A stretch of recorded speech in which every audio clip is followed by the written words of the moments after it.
Vamos marcar 1h30 aqui. Tá? Se precisar, depois a gente muda de sala. E o segundo aviso é que eu tô viajando hoje, então vocês vão ter tempo aí para ficar estudando o material, certo? A próxima aula vai ser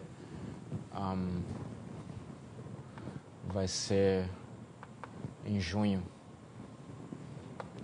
Quando é que é?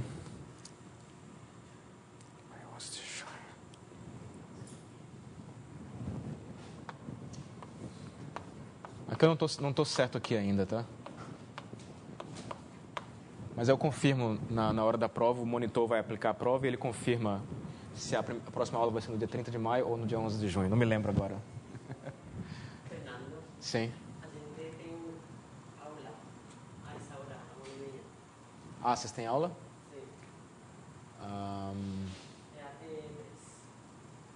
É Até as 3, né?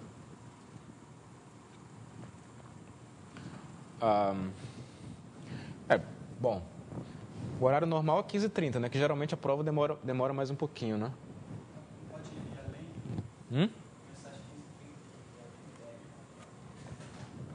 Quantas horas? Vamos ser? Não, aí depende, né? Depende da... Eu não fiz a prova ainda.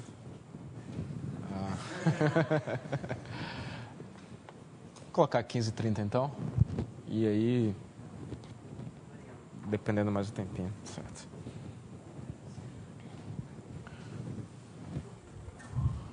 Ok, então a gente vai começar a estudar agora problemas globais em geometria riemanniana, né? A gente tem feito bastante teoria local, mas agora a gente vai começar a estudar a influência da curvatura sobre, por exemplo, a topologia da variedade como um todo. Então a motivação para o próximo teorema é olhar com um pouquinho mais de cuidado o exemplo da esfera. Se a gente tem se a gente pega a variedade riemanniana, que é a esfera de dimensão n de raio R, vou colocar assim.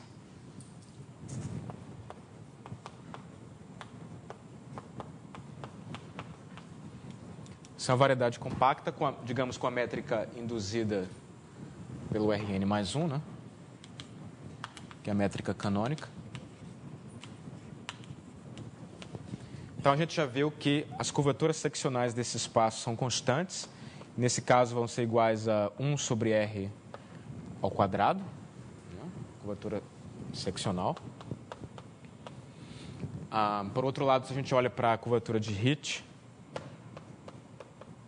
de um vetor V, né? Isso consiste em você somar n-1, né? Curvaturas seccionais. Portanto, isso aqui vai me dar n-1 sobre R ao quadrado.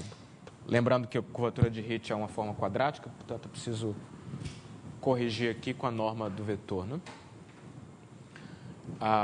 Então, essas são as propriedades de curvatura.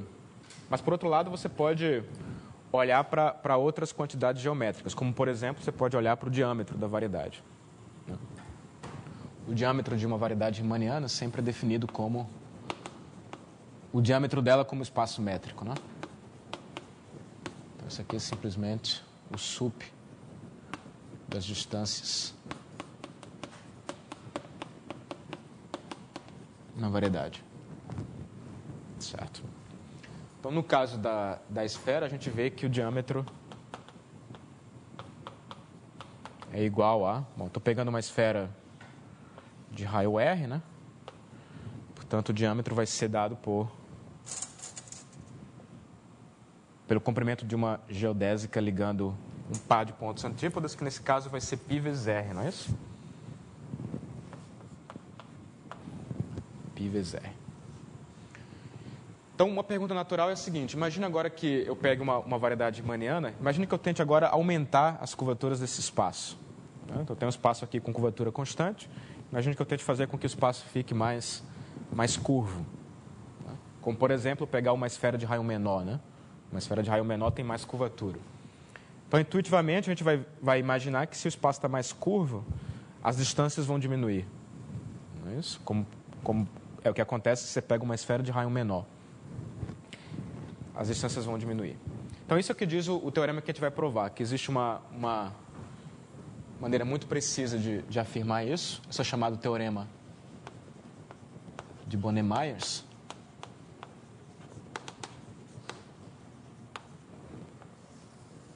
É um dos teoremas clássicos, né, do curso, que diz exatamente isso. Diz que se a gente tenta curvar, se as curvaturas, nesse caso as curvaturas vão ser medidas em termos do Hit, se as curvaturas de um espaço de Hit são maiores ou iguais que a curvatura de Hit de uma esfera, então o diâmetro do espaço vai ser menor ou igual que o diâmetro da esfera. O teorema de Bohner-Myers diz o seguinte. Então, imagine que você tem uma variedade riemanniana completa. Imagine, então, que a curvatura de Hit dessa variedade seja maior ou igual que n menos 1 sobre r ao quadrado. Certo? Para um certo número real r positivo, então a conclusão é que, então, o diâmetro dessa variedade riemanniana vai ser menor ou igual que π vezes r. Certo? E aí isso me dá, como nós vamos ver em alguns minutos, uma consequência topológica, que é a que diz que deixa eu ver se eu coloco a consequência topológica, né? Porque uma pergunta que a gente pode fazer, também poderia usar essa pergunta para motivar esse tipo de teorema, né? É a seguinte: imagina que a minha variedade seja um toro, certo? E eu pergunto para vocês, a gente sabe que esse toro aqui, com a métrica produto, vai ser um toro flat, né? Ou seja, as curvaturas seccionais vão ser todas iguais a zero. Uma pergunta natural, então, é: será que eu posso pegar essa métrica e, digamos, aumentar a curvatura dela? Ou seja, deformar a métrica de tal maneira que as curvaturas agora fiquem estritamente positivas? Então, a gente sabe que com a métrica flat, que existe uma métrica flat, né, que tem curvatura zero.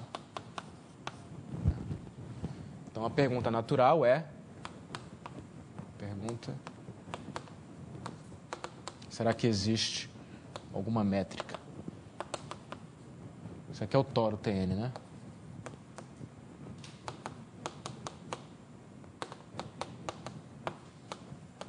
Com curvatura seccional positiva? Certo? Essa é a pergunta. Se o toro tem dimensão 2, a resposta é não, porque você pode usar o Gauss-Bonnet, né? Eu já fiz isso aqui no curso. Então, a resposta para essa pergunta é não.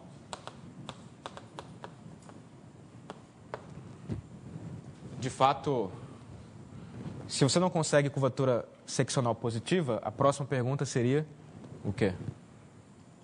Hit, né?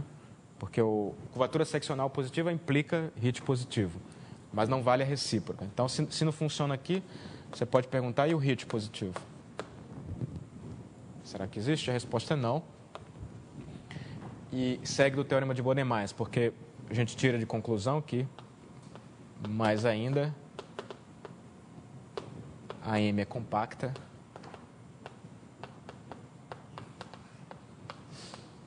e tem grupo fundamental finito.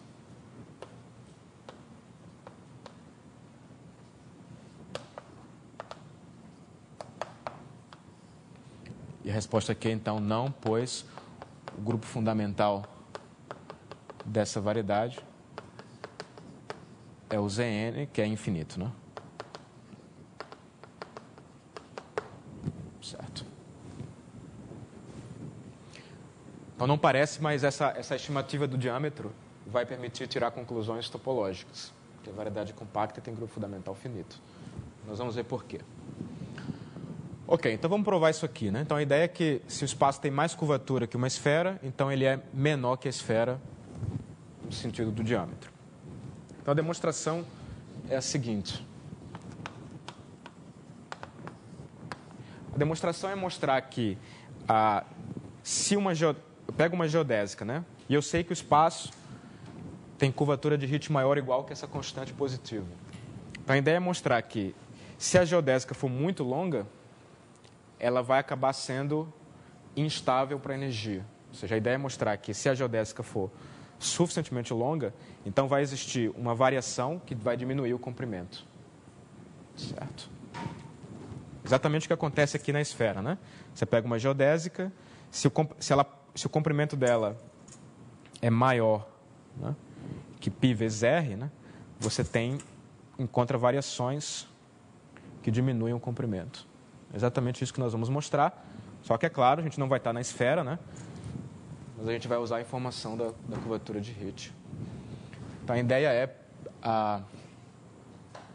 mostrar a seguinte afirmação.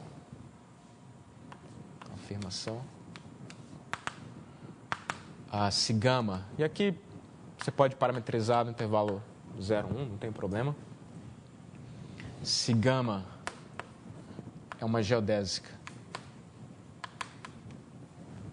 e o comprimento de gama é estritamente maior que π vezes r, então gama não é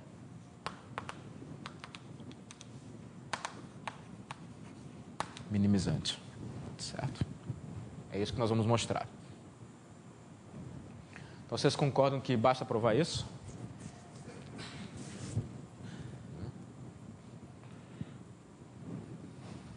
Ou seja, a ideia é que qual é a demonstração? Como a variedade é...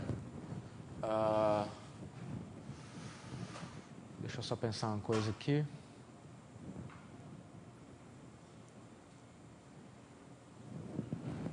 A ideia é mostrar que se o diâmetro fosse estritamente maior, né, isso significa que eu tenho um par de pontos que estão a distância maior que π vezes r. Aí, como a variedade é completa, você pode pegar uma geodésica minimizante ligando esses dois pontos, mas isso contradiz a afirmação. A afirmação diz que qualquer geodésica minimizante tem que ter comprimento no máximo π vezes r. Então, basta mostrar essa afirmação.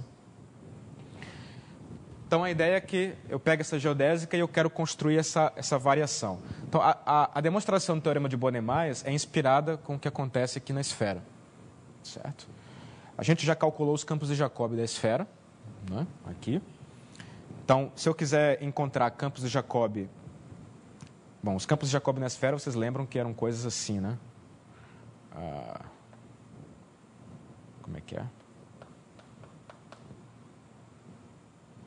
Eram obtidos multiplicando um campo paralelo por uma função seno, ou cosseno, uma coisa assim. Exatamente essa é a ideia que nós vamos usar aqui. Então, a prova da afirmação é a seguinte. Pega um campo paralelo, né? Então, digamos que essa aqui seja a minha geodésica. Gama, ligando dois pontos P e Q. Então, eu tenho aqui a direção do gama' de 0. No complementar ortogonal, eu posso pegar uma base de vetores EJ. Então, o E1 é N menos 1. Isso aqui é uma base ortonormal. Do complementar ortogonal desse vetor, né? E aí o que você faz é você toma, então, o transporte paralelo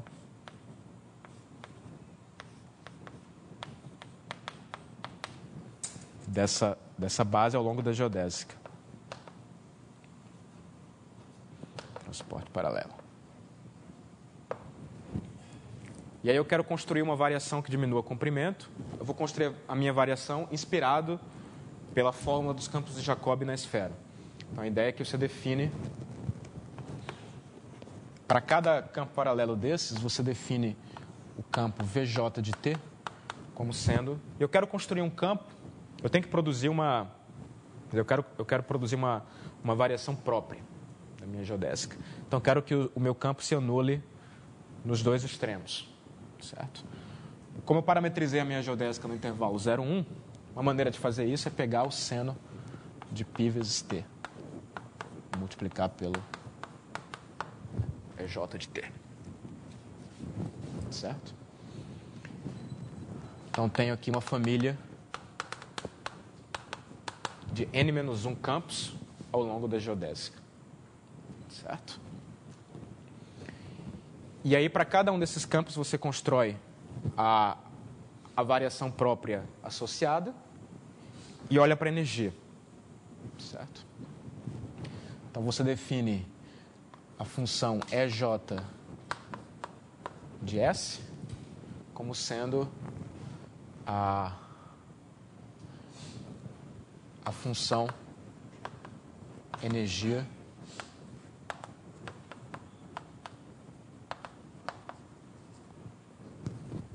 como é que a gente faz isso aqui?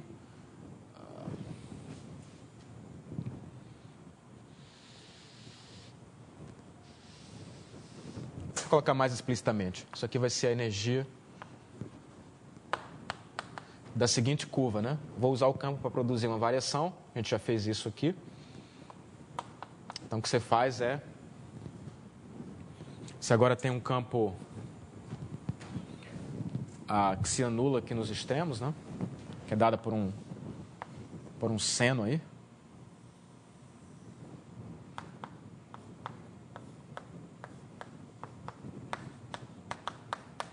E aí você faz a variação, por exemplo, dada pelas geodésicas, né? Então, essa aqui é a exponencial no ponto gama de t de S vezes o VJ de t. Certo? E aí a gente derivou uma fórmula para a segunda derivada disso daqui. A gente calculou aqui, há um tempo atrás, que pela fórmula da segunda variação da energia, né?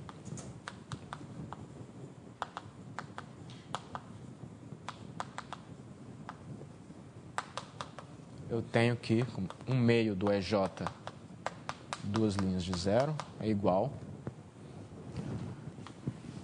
a integral, nesse caso, de 0 a 1.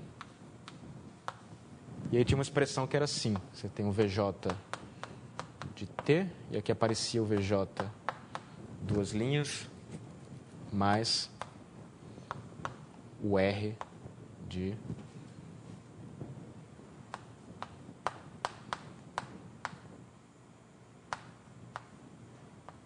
Agora vocês vão ter que me ajudar aqui, tá? Qual que é o sinal mesmo? Dá para deduzir pela intuição aqui.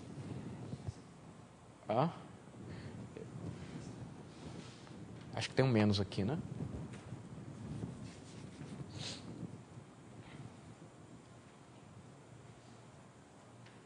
Vai ter um menos ali. Tá certo isso? Então, essa é a fórmula da segunda variação da energia. E aí acontece que o que eu vou fazer, vou usar agora a definição do campo. Certo? Então, isso aqui me diz que 1/2 do EJ, duas linhas de zero, vai ser igual a... Vamos lá. Então, tem menos. Aí vai sair um seno daqui. Né?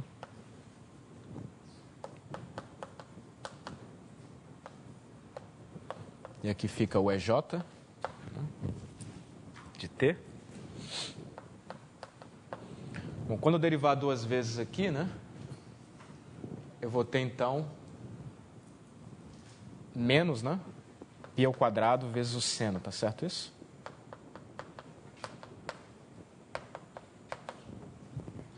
Aqui é a segunda derivada covariante, né? Como o EJ é paralelo, eu derivo só o seno.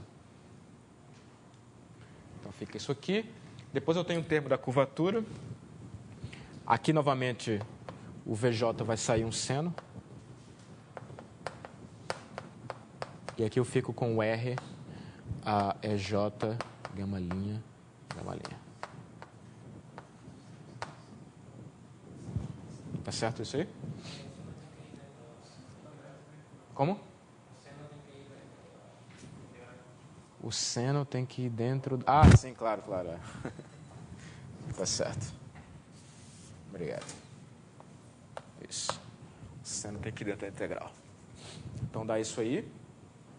Mas agora é fácil fazer a conta, né? Então isso aqui vai me dar, continuando aqui, isso vai me dar... Bom, o seno ao quadrado vai ficar multiplicando tudo, né? Certo. E o primeiro termo, então, eu fico com mais π ao quadrado, porque o EJ é unitário. E aqui eu fico com uma curvatura seccional, né? Que o EJ e o γ' são ortogonais. Então, isso me dá... Quanto que isso me dá? Ah, tá. Só tem que ter um cuidado aqui, né? O cuidado é que eu parametrizei a minha geodésica no intervalo 0,1. Então, ela não está parametrizada por comprimento de arco, necessariamente. O que eu sei é que, como toda geodésica é parametrizada proporcionalmente ao comprimento de arco, né? O que isso me diz é que a norma do vetor velocidade vai ser sempre igual, nesse caso, como tem comprimento 1, intervalo 0,1, ao comprimento de γ. Certo? Nesse caso, essa é a normalização que eu estou escolhendo, né? Então, aqui eu fico com... O comprimento de γ também sai aqui ao quadrado. Ou seja, esse cara aqui, digamos, é o comprimento vezes um vetor, digamos, é 0 unitário. É a mesma coisa aqui, né? Então, o comprimento sai ao quadrado. Então, tem que ter cuidado com os sinais. Acho que fica menos, não é isso? Comprimento ao quadrado. E aí sim eu fico com a curvatura seccional do plano gerado por EJ de t e E0 de t.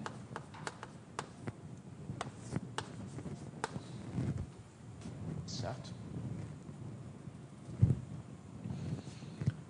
E agora, o que eu tenho que fazer?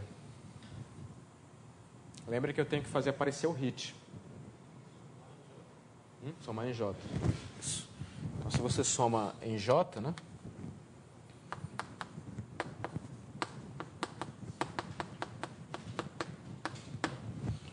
Aqui eu tenho n-1 termos, né? Então, vai aparecer a seguinte integral. Seno ao quadrado de π vezes t. E aqui eu estou somando n-1 desses termos. N-1 π ao quadrado. Por outro lado, a soma de todas essas curvaturas seccionais, reparem que o E0 está fixado, né? Eu estou somando o E0 com os EJs, isso me dá exatamente a curvatura de HIT na direção E0 de t.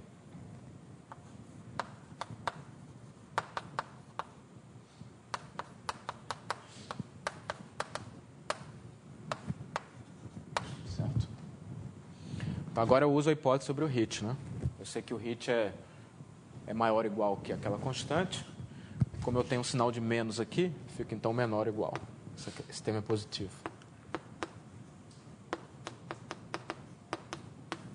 Então, fico com n-1π ao quadrado. E aqui eu posso substituir o n-1 sobre r ao quadrado.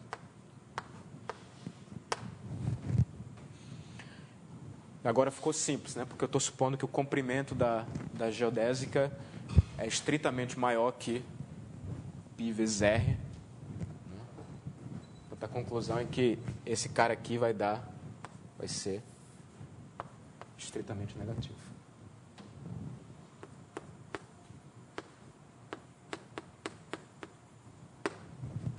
Okay? Então, mostrei que a soma de todas essas segundas derivadas dá estritamente negativa. Portanto, tem pelo menos uma delas que tem que ser negativa, né? Isso significa que existe pelo menos um K de 1 a n-1 com a propriedade que essa segunda variação deu negativa. Mas isso contradiz o fato de que a geodésica... Ou melhor, isso já prova que a geodésica não é minimizante. Eu mostrei aqui numa das aulas passadas que se uma geodésica é minimizante, ela também minimiza a energia. Eu simplifico aqui, γ gama no intervalo 0,1, né? Não é minimizante. Porque a variação é própria. Isso me dá uma curva com as mesmas extremidades, olhando para S pequeno, né? Uma curva com as mesmas extremidades e menos energia. Então, a gente mostrou que toda geodésica suficientemente longa não deixa de ser minimizante, né? E, como comentei, essa afirmação aqui já implica que o diâmetro da variedade não pode ser maior que π vezes R. Alguma pergunta?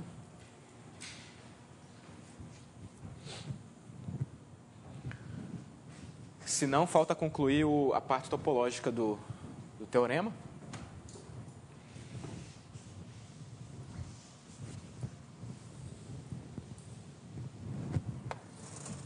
Se a minha hipótese fosse sobre a curvatura seccional, seria ainda mais simples, né? Porque cada campo por si só já funcionaria, né? Não precisaria somar, né? Isso aqui já me daria negativo. Se tiver o hit, você soma e encontra pelo menos um. Bom, então, o fato de que ela é compacta segue do fato de que ela é completa e é limitada pelo teorema de Hopf-Hinnon. Então, você tem que, como o diâmetro é menor ou igual que π vezes R, isso implica que ela é um subconjunto, ela é limitada, né? E, claro, dentro dela mesma, ela é sempre fechada. Então, também é completa, que eu sei, né? Então, pelo teorema de Hopf-Hinnon, eu sei que ela vai ser compacta. Ok? E para concluir a informação do grupo fundamental, a gente usa o fato de que o grupo fundamental sempre coincide com o grupo dos automorfismos do recobrimento universal. Isso vai aparecer mais de uma vez no curso. A gente sabe que se eu tenho uma variedade riemanniana, uma variedade qualquer M, né? E você olha para o recobrimento universal, isso significa que essa variedade aqui é simplesmente conexa, né? Então, a gente tem que o grupo fundamental da variedade de baixo pode ser naturalmente identificado com, uma vez que você faz alguma escolha aí, com o grupo dos automorfismos desse recobrimento. Vou colocar assim.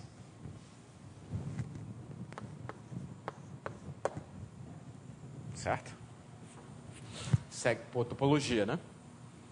Então, a ideia é que toda vez que se você quer usar a geometria, né, para ter informação sobre o grupo fundamental, o que você faz é pensa no grupo fundamental como um grupo de isometrias que está agindo no recobrimento. E aí tenta provar alguma coisa sobre essas isometrias, usando a geometria da variedade, né? Isso é uma ideia que aparece mais de uma vez no curso.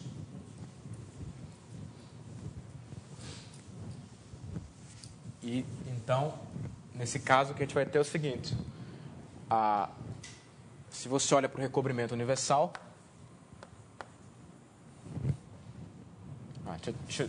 já que eu estou falando aqui de topologia, deixa eu aproveitar e colocar um fato aqui, que é uma propriedade geral, né, de recobrimentos, do recobrimento universal, que o grupo fundamental da variedade de baixo é finito, se somente se o recobrimento universal é compacto.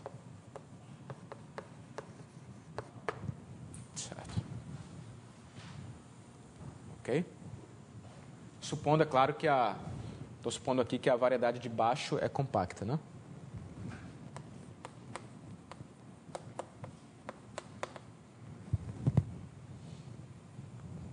bom até enfatizar isso aqui, né? Pega uma variedade compacta, né? O grupo fundamental dela é finito se somente se o recobrimento universal for compacto. Porque a ideia aqui é a seguinte. Bom, se o recobrimento é compacto, né? Claro que a variedade de baixo vai ser compacta, porque ela é uma projeção. E nesse caso, quando você tem um recobrimento em que as duas variedades são compactas, o número de pontos numa fibra tem que ser finito. E esse número de pontos aqui vai ser identificado com o número de elementos do grupo fundamental. Isso implica que o grupo fundamental é finito. E reciprocamente, se o grupo fundamental é finito, significa que a variedade de baixo é compacta, por hipótese, mas também significa que o número de pontos numa folha ou numa fibra é finito. Mas aí isso implica que a de cima é compacta também. Certo? Então, esse é um fato geral aqui de topologia de espaços de recobrimento. E é isso que a gente vai usar. Porque a ideia agora é que eu tenho uma variedade M, né, que vem com uma métrica G, que tem a propriedade de que o HIT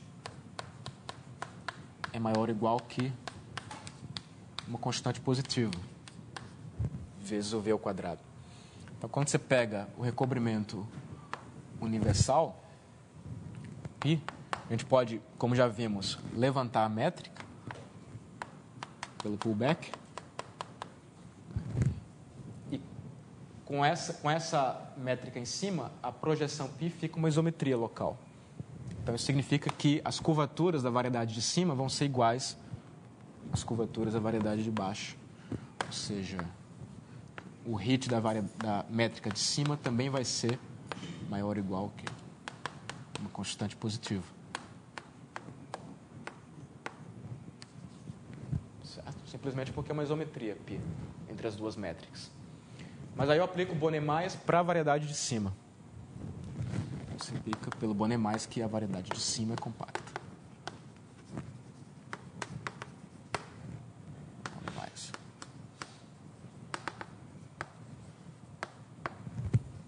Certo? E aí, como eu falei, né, uma vez que eu sei que a variedade, que o recobrimento universal é compacto, eu concluo que a M tem grupo fundamental finito.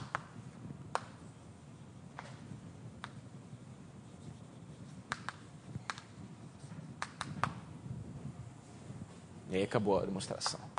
Ok? Então, reparem que a princípio parecia uma coisa, digamos, inacessível, né? Ter essa informação sobre o grupo fundamental só usando as propriedades de curvatura, mas nem foi tão difícil assim, né? Quer dizer, a ideia é sempre explorar a geometria do recobrimento universal. Ok? Perguntas?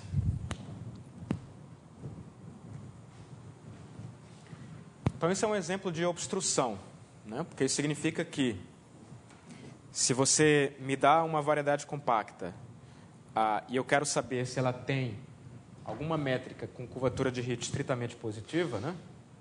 Bom, talvez eu não saiba responder isso, mas eu posso ter algumas condições que dá para checar. A primeira mais óbvia, é checar que o grupo fundamental é finito. Se ele não for finito, não tem nem chance, né? Certo. Então, obviamente, você pode reverter fazer uma afirmação equivalente, que se diz que se o grupo fundamental da M compacta, isso aqui é só lógica, né? Se ele for infinito, então M não tem nenhuma métrica de curvatura de HIT estritamente positiva. Certo? Então, por isso que a gente diz que checar que o grupo fundamental é finito é uma obstrução para o problema de encontrar métricas de curvatura positiva.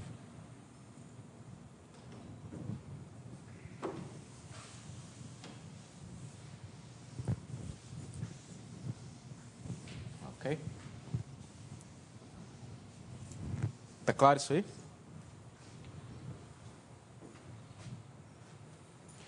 E E como nós vimos, isso foi uma aplicação da fórmula da segunda variação da energia, ou seja, isso é uma ilustração do fato de que calcular a segunda derivada de uma função pode ser importante para provar alguma coisa topológico-geométrica, né? Isso também é uma ideia que aparece muitas vezes em geometria. Ok, uma outra pergunta que a pessoa pode colocar, isso tem a ver com a segunda aplicação da fórmula, é a seguinte, né? Então, a gente sabe que a gente encontrou alguma obstrução aí para HIT positivo, né? Mas você espera que a condição de que a curvatura seccional seja positiva seja ainda mais forte. Né? Então, a ideia é que a curvatura seccional positiva deveria dar mais obstruções do que o HIT positivo.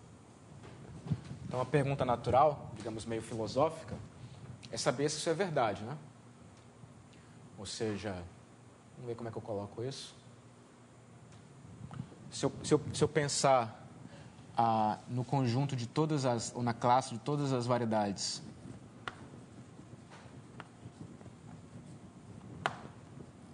compactas que admitem uma métrica com curvatura seccional positiva, isso aqui significa seccional positivo, tá?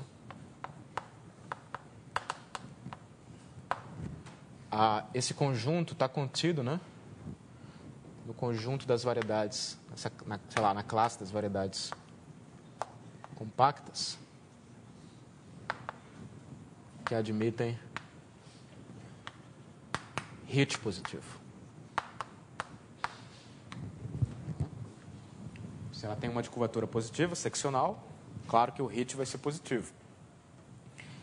A pergunta é se existe alguma que tenha HIT positivo, mas não tenha nenhuma de seccional positivo. Saber se essas classes são iguais ou não. Certo? Então a pergunta é... Isso aqui é óbvio, né? Porque o K positivo implica HIT positivo. A pergunta é se vale o contrário. Então temos... isso aqui, a pergunta é se vale a outra inclusão. Isso aqui, né? Tá clara a pergunta aí? Não? Como eu falei, isso é um problema que interessa os geômetras, né? Você tem uma topologia, você quer saber quais são as geometrias que você pode colocar naquela topologia, né? Em particular, você quer saber a diferença entre ter uma métrica de curvatura seccional positiva e ter uma de HIT positivo. Tá bem? Então, isso tem a ver com a próxima aplicação, que é o chamado teorema de Singe-Weinstein.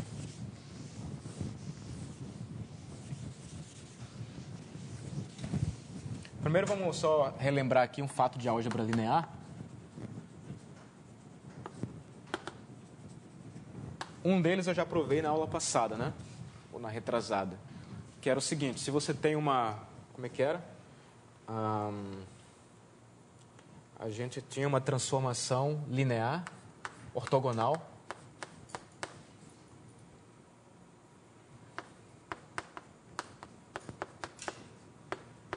Linear, ortogonal.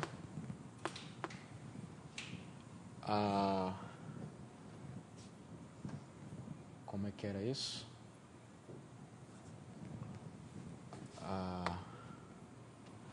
Então vamos supor aqui que o n é par, por exemplo.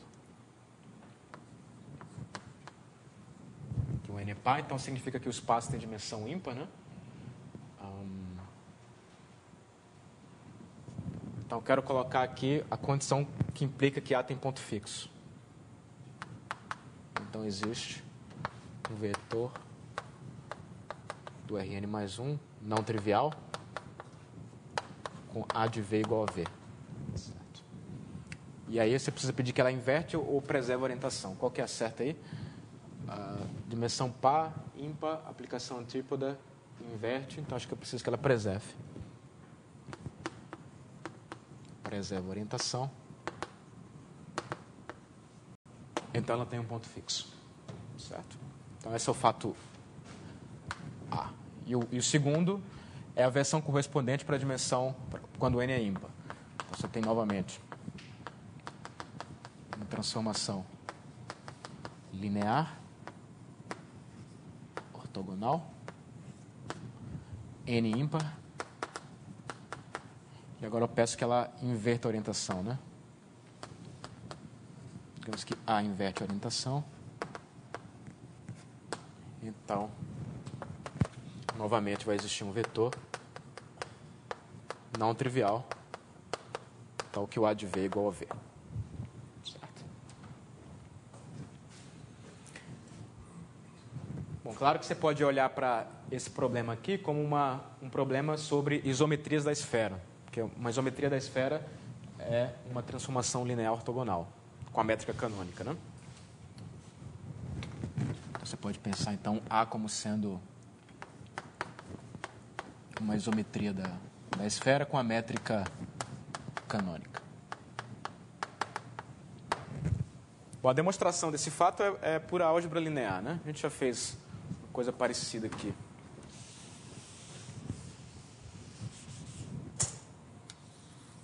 Só olhar para os autovalores, né? Então, no primeiro caso, eu estou supondo que o n é pá, isso significa que o ambiente tem dimensão ímpar. Né? Então, vai sempre sobrar um alto valor aqui, né? Então, você vai ter os complexos vêm em conjugados, não é isso? Certo?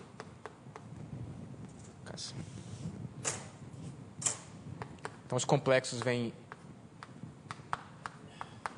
em pares, sobram os autovalores reais.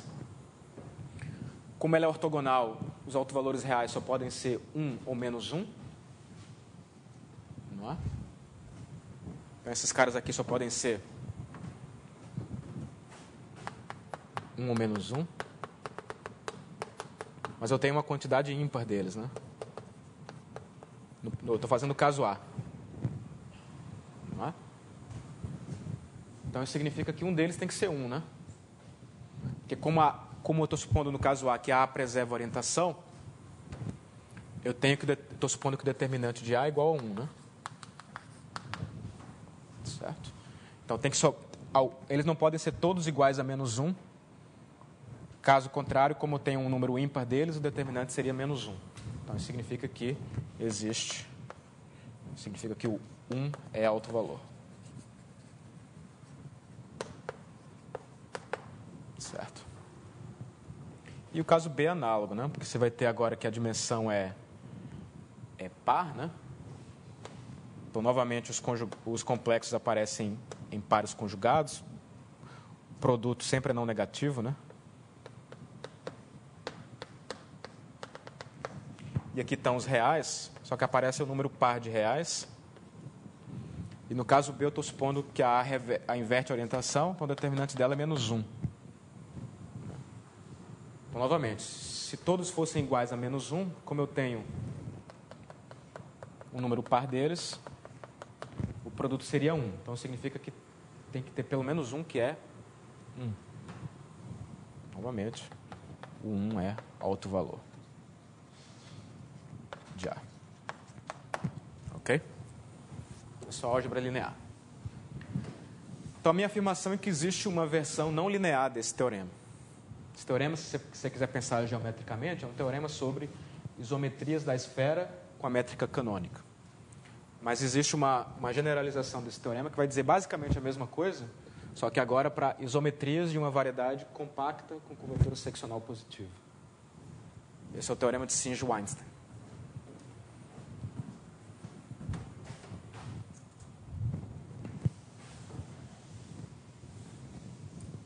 E ele vai permitir responder aquela pergunta ali. Até agora a gente não consegue responder, né? Vocês conseguem pensar em algum exemplo aí de uma variedade que tenha Hit positivo, mas não tenha curvatura seccional positiva? Vocês podiam tentar S2 por S1, mas não funciona porque, novamente, o grupo fundamental disso aqui é Z, que é infinito. Então, essa aqui também não tem métrica de hit positivo. Vocês poderiam pensar, talvez... Eu vou comentar isso no final. Esse seria um exemplo natural, mas eu comento no final. E a gente não consegue fazer esse exemplo ainda não, né? Mas é o exemplo natural para o problema. Ok. Então vamos lá. Então o teorema de Singer-Weinstein diz o seguinte.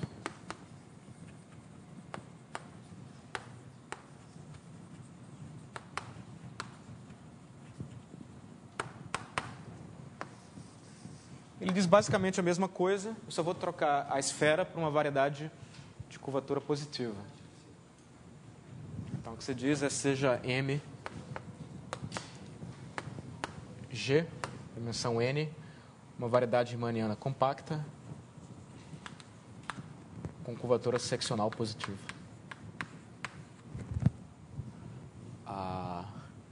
E seja F de M em M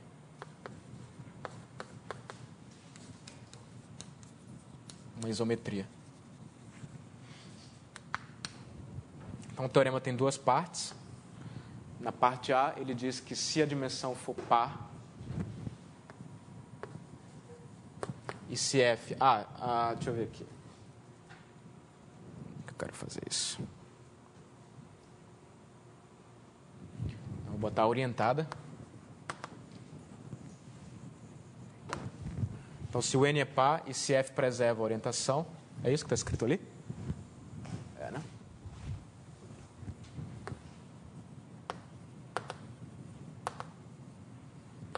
Então, a F tem ponto fixo.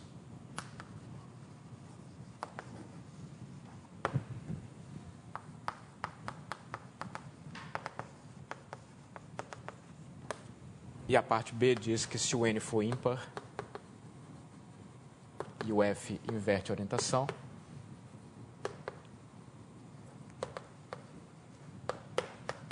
então F tem ponto fixo.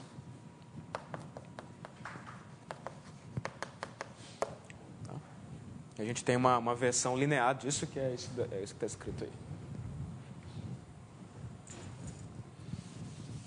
Mas esse teorema, claro, é muito mais geral, né? Porque aplica a qualquer variedade com curvatura positiva.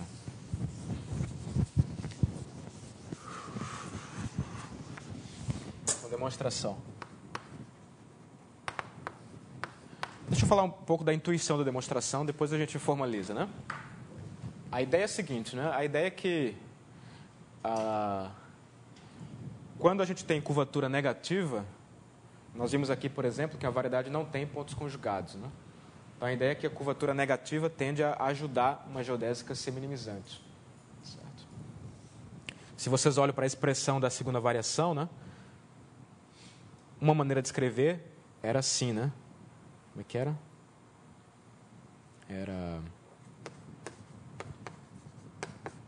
E aí tem um termo de curvatura aqui. Quando a curvatura é menor ou igual a zero, esse termo tem o mesmo sinal que esse. Fica não negativo. E aí um ajuda o outro. Então a tendência é a curvatura negativa ajudar uma geodésica a ser minimizante. Curvatura positiva acontece o oposto. Ela tende a causar instabilidades. E um exemplo é a demonstração do Bonet-Mais, né? Se a geodésica for muito longa, curvatura positiva vai implicar que dá para diminuir o comprimento dela. A do Singer-Weinstein é parecida, né? A gente quer mostrar que essa isometria tem um ponto fixo, então o que a gente faz é, suponhamos que não, né? Prova por contradição. Então, suponhamos que não. Suponhamos que F não tem pontos fixos. Por contradição. Isso significa que se eu olhar para a função, H, que vai da variedade em R, e é definida por H de um ponto P é igual à distância do ponto para sua imagem, né? O fato de que f não tem pontos fixos me diz que essa função é estritamente positiva em todos os pontos. Em que h é estritamente positiva. Mas como a variedade é compacta por hipótese, né, eu posso pegar um mínimo dessa função. Certo? Então eu escolho um ponto P que minimiza. Tá certo? Então digamos que eu escolho P. Escolhemos ponto P tal que o H de P, que é a distância dele para a sua imagem, é igual ao ínfimo de todas as distâncias desse tipo aqui.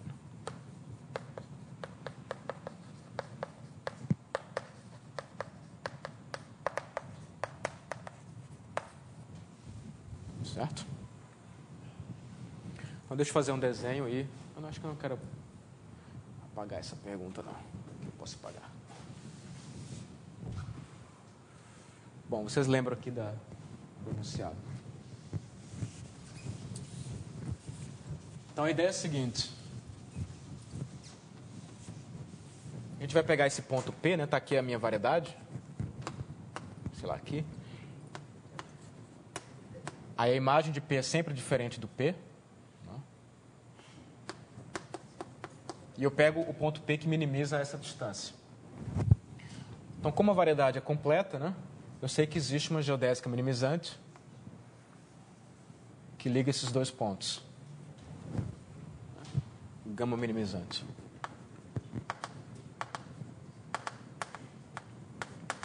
E o que eu quero fazer agora é obter uma contradição. Então, o que eu quero provar é que existe uma variação dessa geodésica que diminui o comprimento. Ou que diminui a energia. Em geral, é mais fácil trabalhar com energia.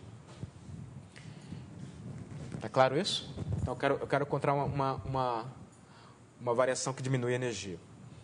Então, a minha ideia é a seguinte. Deixa eu ver como é que eu explico essa ideia. Então, eu vou querer construir uma variação desse cara que faz uma coisa assim.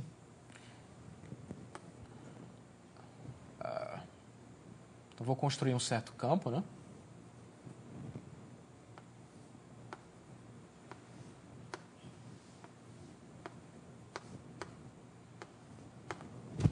Eu tinha escrito uma fórmula aqui para a curvatura, né? Para a segunda derivada da energia, que era uma coisa assim, né? Depois a gente vê com mais precisão, mas o primeiro termo era assim. E aí tinha uma curvatura aqui, né? Que era menos a curvatura seccional.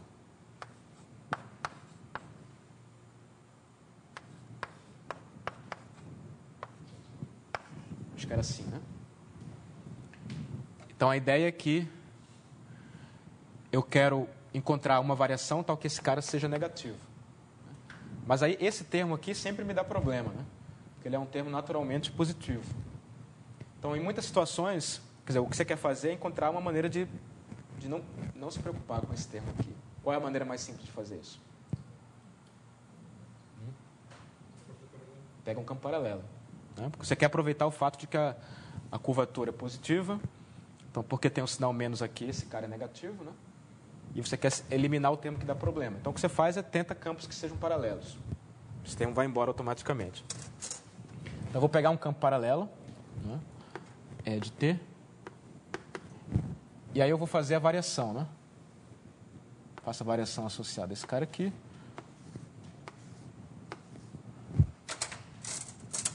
Eu pego um ponto aqui.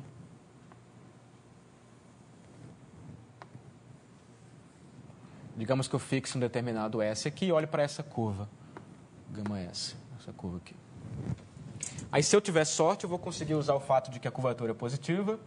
Portanto, isso aqui fica negativo. Isso significa que a energia diminuiu. Mas o que precisa checar para chegar numa contradição de fato? Nesse desenho aqui, né? A minha ideia é encontrar essa gama S, tal que a energia de gama S seja estritamente menor que a energia de gama. Eu produzi uma curva com menos energia. Mas e agora?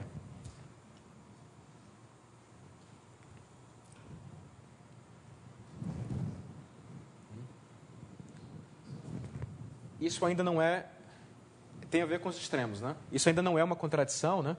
Porque a gama é minimizante com relação às curvas que têm os mesmos extremos.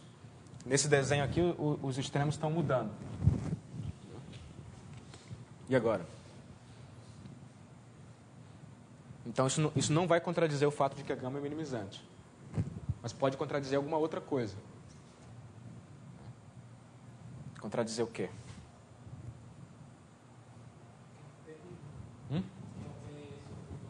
Que o P é o ponto mínimo, isso. Eu escolhi o ponto P de tal maneira que ele é o ponto que tem a menor distância para a sua imagem. Então, se eu conseguir mostrar, se eu chamar esse cara aqui esse ponto aqui de X, se eu conseguir mostrar que o ponto correspondente lá do outro lado é o F de X, aí acabou o problema. Certo? Então, eu tenho que construir uma variação paralela, mas que tem essa propriedade, tal que a curva que eu obtenho na extremidade final seja a imagem da original pela F. Certo? E aí usa a álgebra linear para construir essa variação. Então, vamos lá.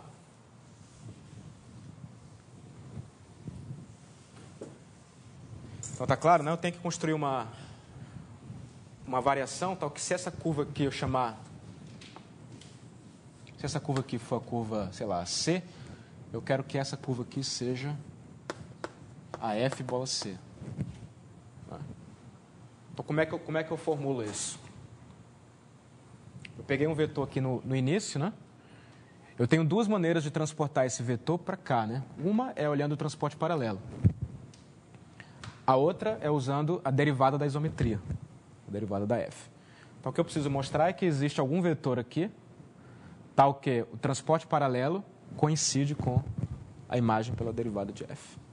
Certo? E isso vai se reduzir à versão linear do teorema. Então, vamos escrever isso. Então, a ideia é a seguinte, né? Você tem aqui, só desenhando novamente a geodésica. Está aqui o P e o F de P. Digamos que esse vetor aqui seja o gama' de 0, né? Vou fazer um desenho maior aqui.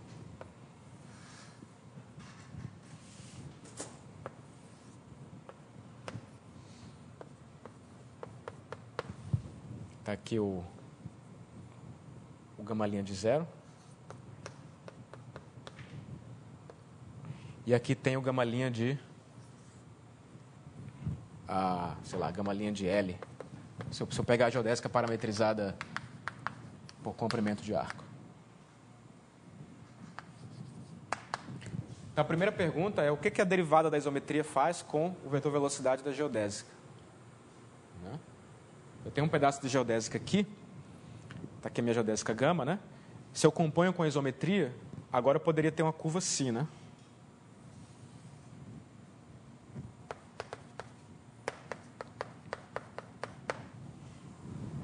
Certo? O que eu quero mostrar é o seguinte, na hora de reduzir para a álgebra linear, eu quero trabalhar com o complemento ortogonal do gama' de 0, né? Porque eu tenho que encontrar uma variação ortogonal. Mas para isso, primeiro eu preciso mostrar que o gama' de 0 já tem essa propriedade, que o vetor final aqui é exatamente a derivada do F aplicado ao original. Mas a princípio não poderia ser, né? Porque eu poderia ter uma situação assim. Então, como é que você mostra que isso não é possível? A ideia é a seguinte. Pega agora um ponto P' aqui. Olha para a imagem dele, né?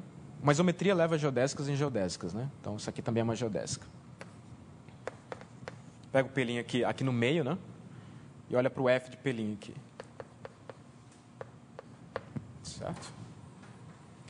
Agora você pergunta qual é a distância do P' para o F de P', né?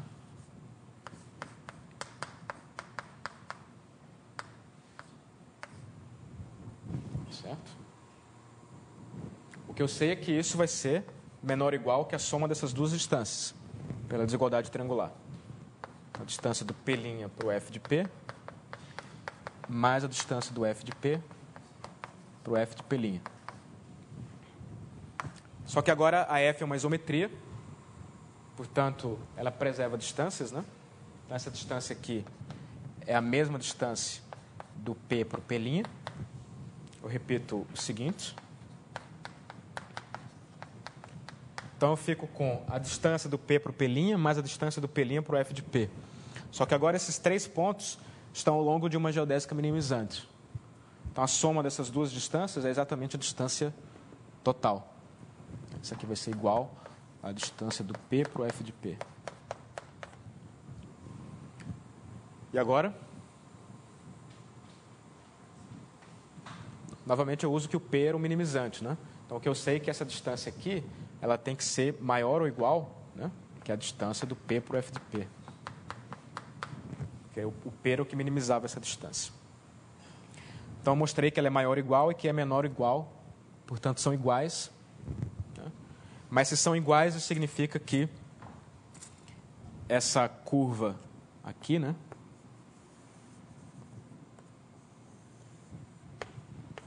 É minimizante. Porque é uma curva cujo comprimento é exatamente a soma dessas distâncias. Então, significa que o desenho está errado. Uma curva minimizante não pode ser quebrada, tem que ser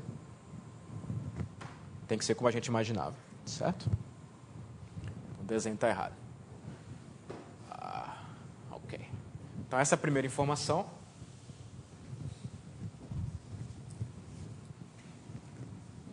Então, a primeira informação é que se eu pegar a minha geodésica aqui, de P a F de P, se eu compor com a isometria, isso vai continuar ao longo da mesma geodésica. Em particular, isso significa que a derivada da isometria do ponto P aplicado ao gama' de 0, né, vai ter que ser igual ao gama' de L. Né? Tem que ser esse cara aqui. Certo? As duas geodésicas têm que ter o mesmo vetor velocidade aqui para poder ficar minimizante. Então, essa é a primeira afirmação, né? Que essa derivada do F vai pegar a velocidade e vai mandar na velocidade. Então, como o F é uma isometria, né? Significa que ela vai mandar o perpendicular no perpendicular. Certo? Ou seja, a derivada do F no ponto P vai mandar o perpendicular ao gama' de 0 no perpendicular ao gama' de L. Certo? E eu quero comparar isso com o transporte paralelo, né? Então, o que eu faço é, eu chamo de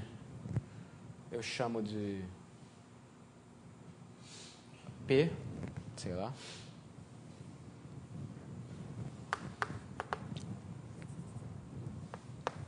o cara que vai do gama' de L, perp, do gama' de 0, perp pelo transporte paralelo.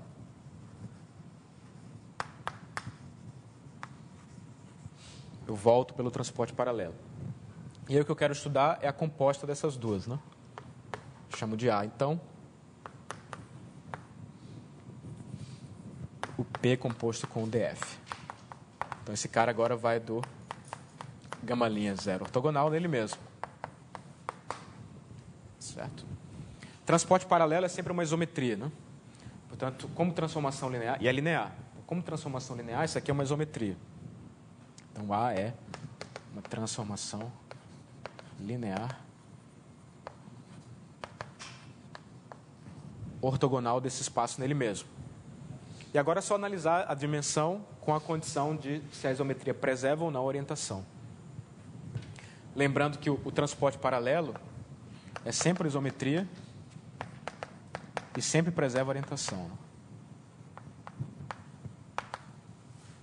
Se a variedade for orientada, ele sempre preserva a orientação.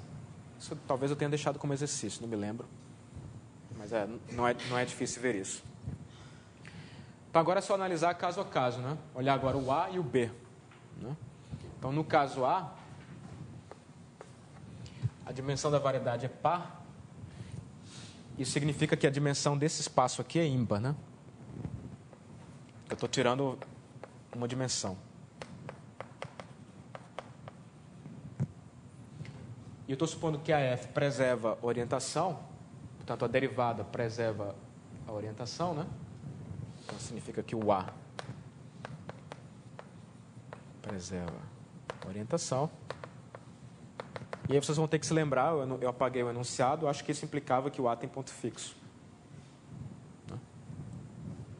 Que existe uma direção V no espaço que eu estou trabalhando, diferente de zero, com A de V igual a V. E a mesma conclusão segue no caso B, que se a dimensão da variedade é ímpar, essa dimensão vai ser par. Nesse caso, o A vai inverter a orientação. E aí, novamente, por álgebra linear, a gente sabe que vai existir um vetor que fixa. Então, está aqui. Encontrei uma direção não trivial com a propriedade de que a imagem dela pela derivada de f coincide com o transporte paralelo. Certo? Então, significa que eu posso construir uma variação com essas propriedades. Ok? Então, vamos voltar para esse desenho aqui. Então, pego o E de T, né? Um campo paralelo.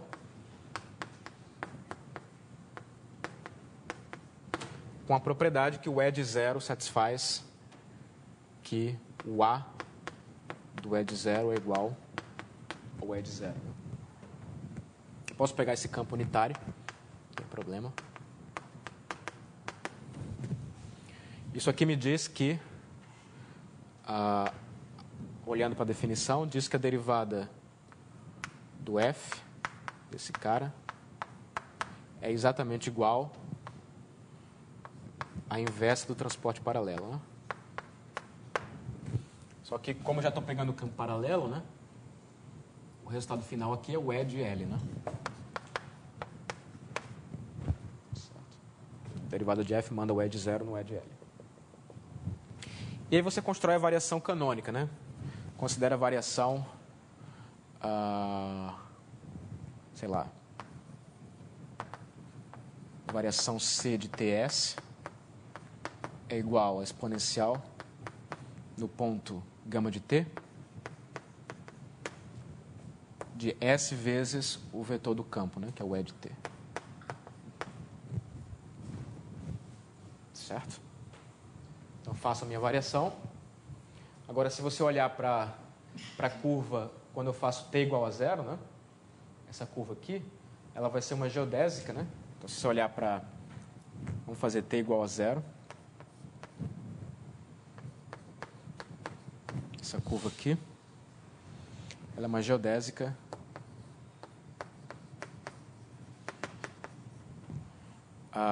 com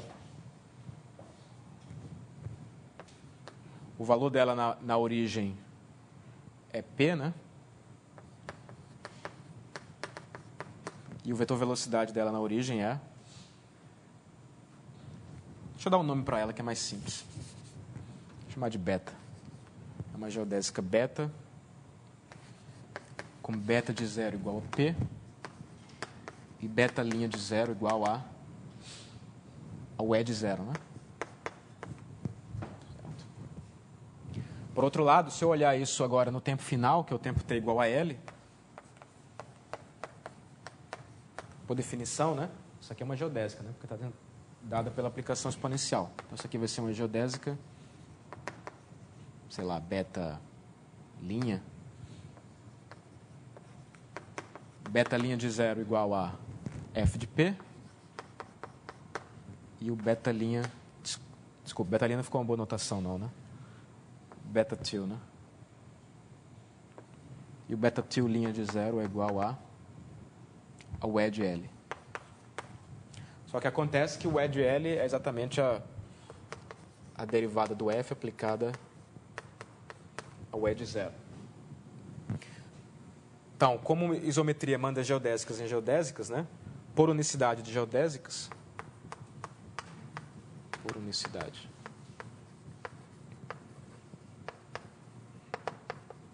das geodésicas, se eu aplicar a isometria a essa primeira geodésica aqui, que é o F do C de 0S, eu vou ter novamente uma geodésica, que quando o parâmetro é zero me dá o f de p, e o vetor velocidade no parâmetro zero é a derivada do f aplicada ao E0.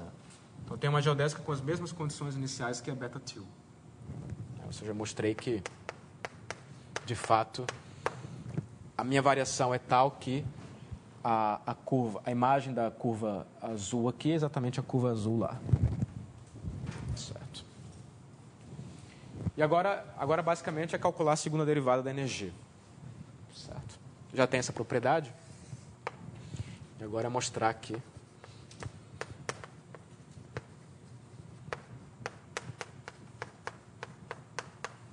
Segunda derivada da energia é negativa. Certo. Ok. Alguma pergunta até aí?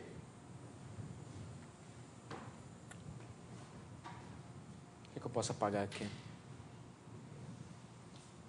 Talvez seja melhor, vou deixar essa última parte então como exercício para vocês, por causa do tempo. Mas enfim, já está encaminhado, né? Agora é usar o fato de que é calcular a segunda derivada, mostrar que dá estritamente negativa. Portanto, isso diz que se eu pegar o S pequeno, positivo, por exemplo, a energia da gama S vai ser menor que a energia de gama. Só que agora a gama S é uma curva que liga um ponto x ao seu f de x. Então, isso contradiz a escolha do ponto P como o ponto que minimizava a distância para a sua imagem. Certo?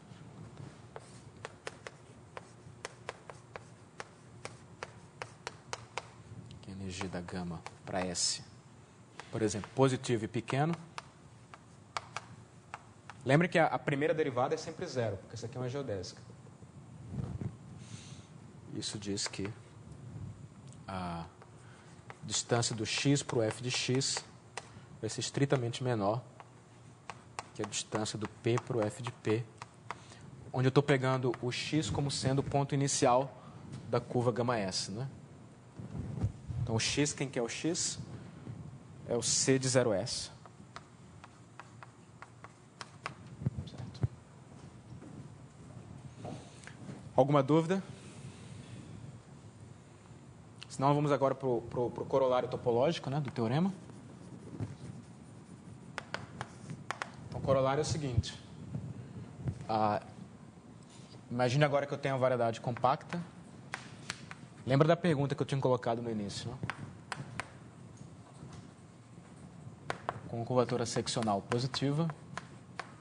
E aí o teorema tem duas partes de acordo com a dimensão. Na parte A, eu vou supor que a dimensão é par e que a variedade é orientada. Nesse caso, a conclusão é que M é simplesmente conexa.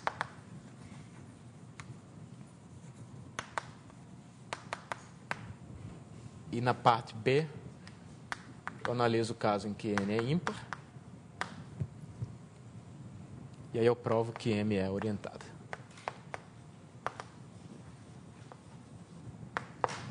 Então, esse é o corolário. Vocês podem ver, então, que agora é um corolário só sobre a topologia da variedade. Se é par e orientada, ela é simplesmente conexa. Se é ímpar, tem que ser orientada. Ou orientável, né? Então, a demonstração é a seguinte. A demonstração agora vai ser simples. Vamos demonstrar o caso A. Alguma ideia aí?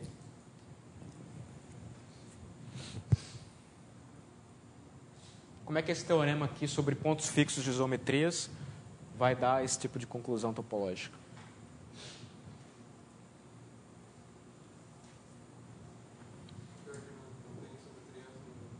No recobrimento, né? A ideia é sempre usar um recobrimento e olhar para o grupo fundamental como sendo um grupo dos automorfismos do recobrimento. Então, no caso A, o que você faz é pega o recobrimento universal,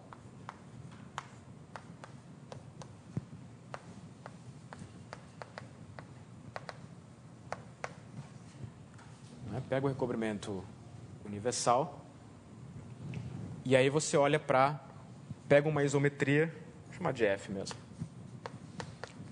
que esteja no automorfismo desse recobrimento.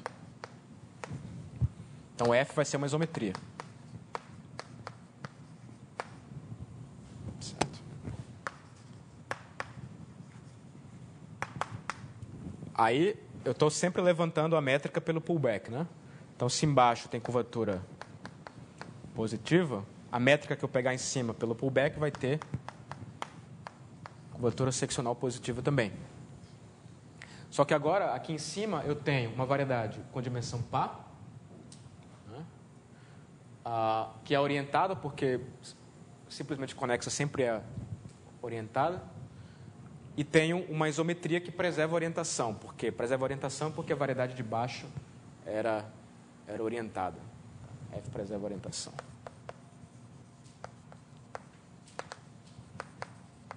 É aqui que eu estou usando que M é orientada.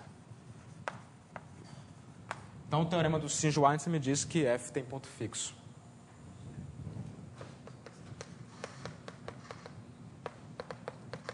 Mas se F tem ponto fixo, né, como ela é um automorfismo do recobrimento, ela tem que ser identidade. Só a identidade pode ter pontos fixos, né, num grupo de automorfismos. Ou seja, o que eu mostrei foi que o grupo dos automorfismos é trivial, consiste só da transformação em identidade, mas, por outro lado, isso aqui é o grupo fundamental da variedade de baixo.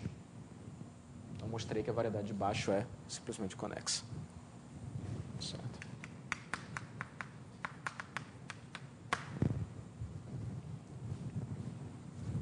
Está claro aí a parte A? A ideia é sempre levar para o recobrimento, né? E a parte B agora? Bom, não deveria ter apagado aqui.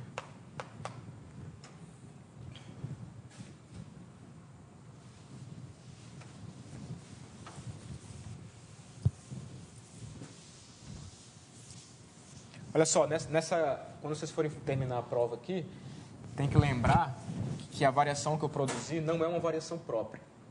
Então, vocês têm que usar a fórmula correta, que é a fórmula mais geral possível, né?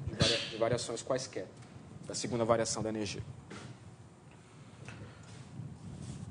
Ok, então, para fazer a parte B, a ideia é mostrar que a M é orientável. Então, agora, ao invés de olhar para o recobrimento universal, você olha para o recobrimento orientado duplo. Então, vocês... supõe que M não é orientável. Supõe, né?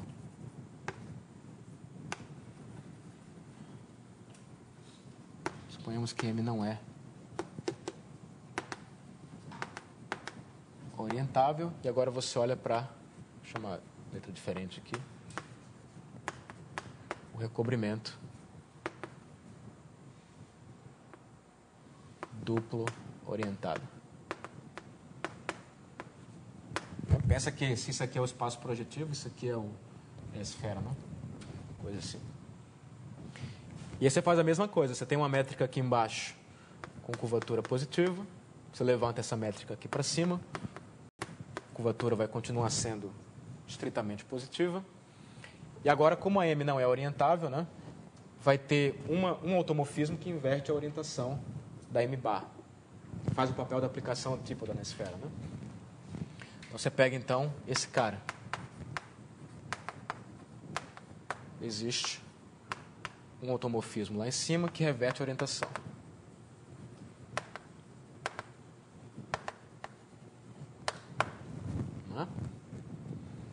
Bom, mas agora a gente tem uma variedade compacta de curvatura seccional positiva de dimensão ímpar. Dimensão ímpar. E o automorfismo inverte a orientação. Então, Singe-Weinstein me diz que o F tem ponto fixo. Isso me dá uma contradição.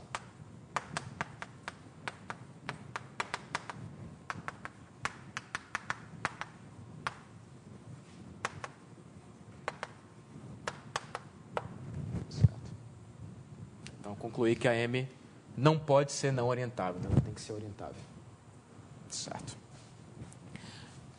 Talvez tudo isso esteja um pouco misterioso, Mas fica bem natural se você olhar para os exemplos que a gente já discutiu aqui de quocientes de esferas. Porque a gente viu que se o n é par, né, a gente mostrou que o único quociente da esfera que você consegue fazer, não trivial, é o quociente pelo Z2, né, que é o RPN. E nesse caso, essa variedade é não orientável. Porque a aplicação antípoda está agindo no espaço de dimensão ímpar, né? Então, o determinante dela fica -1. E se o n é ímpar, se o n é ímpar, né? Você tem uma série de quocientes. Né?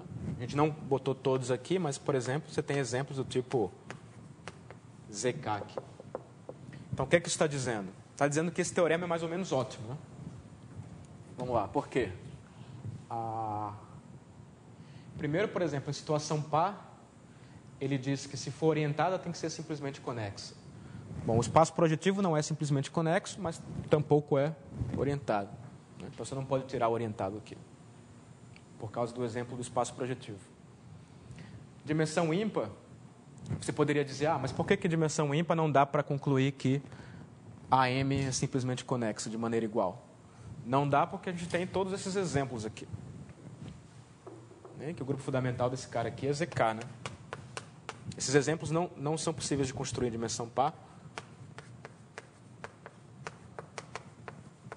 mas eles existem em dimensão ímpar.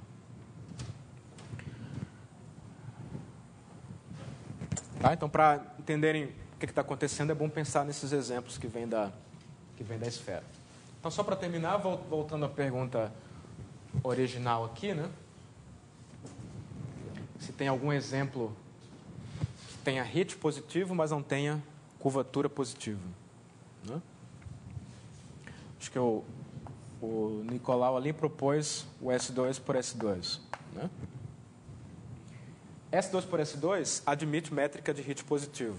Porque você pega as esferas de raio 1, por exemplo, é fácil ver que isso aqui vai ser uma métrica de Einstein, com hit constante positivo em todos os pontos. Então, esse cara aqui com a métrica canônica tem hit positivo, certamente. Só que com a métrica produto, a curvatura seccional é só não negativa, que acho que vocês devem ter feito esse exercício. Né? Toda métrica produto tem planos de curvatura zero, que são os planos que contêm uma direção em um fator e outra direção no outro fator. Então, esse cara não serve. Né? Com a métrica canônica, ele não serve, porque tem curvatura não negativa, apenas. Né? Você poderia tentar mostrar que ele não tem métrica de curvatura positiva, mas isso aqui não é suficiente. Isso aqui só está me dizendo que em dimensão par, orientado, tem que ser simplesmente conexo, mas esse cara já é simplesmente conexo, então também não me ajudou. E aí, vocês conseguem pensar em algum, então, que tenha hit positivo, mas não tenha seccional positivo? Pode pegar RP2 vezes S3. RP2 vezes S3. Não orientável, dimensão ímpar. Não orientável tem dimensão ímpar. Não serve, né? Então, esse cara aqui, por exemplo, não tem métrica de... Não tem métrica de curvatura seccional positiva, mas tem métrica de hit positivo. Certo? Porque você bota a métrica produto, né? Fica com hit positivo. Um outro exemplo, vou deixar para vocês pensarem, é o RP2 vezes RP2. Ele também está na classe de baixo, mas não está na classe de cima. E finalmente aqui, a questão do S2 por S2 isso aí é uma grande conjectura, né? No caso S2 por S2, a resposta a gente não sabe. Isso é chamada conjectura de Hopf. Talvez seja, acho que é a maior conjectura dessa área aí de geometria riemanniana. Quer mostrar que S2 por S2 não tem métrica.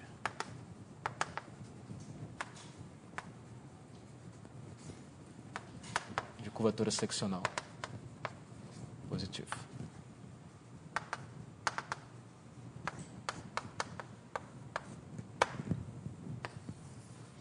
Certo? Você vê que com o RP2 vezes RP2 a gente consegue fazer, né? Mas o S2 por S2 não... O S2 por S2 ninguém sabe. Ok. Mais alguma pergunta?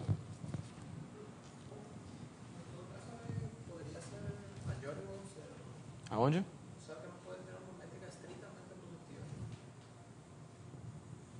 Aqui você tem que ter cuidado se eu estou falando da métrica produto ou não, né? A métrica produto sempre tem curvatura, no caso aqui, como as duas são não negativas, né? Vai ter, a produto vai ser não negativa. Mas o ponto aqui é que a gente consegue mostrar é que não tem nenhuma que seja estritamente positiva. Em particular, você tem uma métrica lá que você não consegue, não dá para aumentar as curvaturas dela, né?